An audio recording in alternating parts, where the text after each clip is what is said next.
Have you ever felt like you're constantly letting yourself down, or that nothing you do is ever good enough? For many of us, self-criticism can feel like second nature. We live in a world that pushes perfection, where every flaw is scrutinized and every failure feels personal. But the ancient Stoics believed there's a different way to live, a way to free ourselves from this relentless self-judgment. It all starts with one simple habit. Today, we're diving into the concept of self-compassion. It's not about ignoring your mistakes or pretending everything is okay. It's about choosing to treat yourself with the same kindness and understanding you'd offer a friend. You might be thinking, that sounds easy in theory, but how can self-compassion actually change the way I feel about myself? Well, that's exactly what we're going to explore. Let's start by understanding self-compassion. In Stoic philosophy, self-compassion is rooted in the concept of understanding your own humanity and accepting yourself as you are. It's not self-pity, and it's not self-indulgence.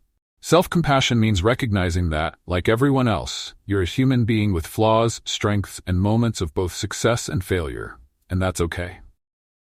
One habit to help you practice self-compassion is reframing your self-talk. The next time you catch yourself in harsh self-criticism, pause and reflect. Ask yourself, would I say this to a friend who was struggling? Often we find we're much harsher with ourselves than we would ever be with others. This is where you can choose to shift your mindset. When you hear that critical voice saying, "You're a failure," try responding with, "I'm learning, and I'll keep improving." By choosing a softer, more understanding response, you're giving yourself permission to be imperfect. Now, here's an exercise to try today. Whenever you catch yourself feeling frustrated or disappointed, take a deep breath, place a hand over your heart, and remind yourself of 3 things you're grateful for about yourself. It could be your resilience, your creativity, or even something as simple as your ability to learn from your mistakes. Studies show that practicing self-compassion can reduce anxiety and depression, improve overall mental well-being, and even strengthen your resilience.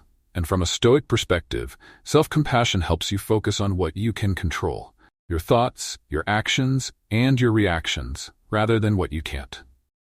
It's also essential to remember that self-compassion is a skill, not a quick fix. Building this habit won't make everything magically better overnight. It's a gradual process, just like strengthening a muscle. Every time you practice self-compassion, you're taking a small but powerful step toward freeing yourself from the cycle of self-hatred. Imagine the peace of mind you could have if you stopped holding yourself to an impossible standard. Imagine how freeing it would feel to be able to acknowledge your struggles without tearing yourself down. This is the power of self-compassion. Inspirational visuals of people looking peaceful and reflective, ending with a calm sunset. So take that first step today. Choose to be kinder to yourself, to recognize that you're worthy of the same compassion you give to others. It's time to stop the cycle of self-hatred and start the journey towards acceptance and growth. And remember, it all starts with a single choice, a single habit.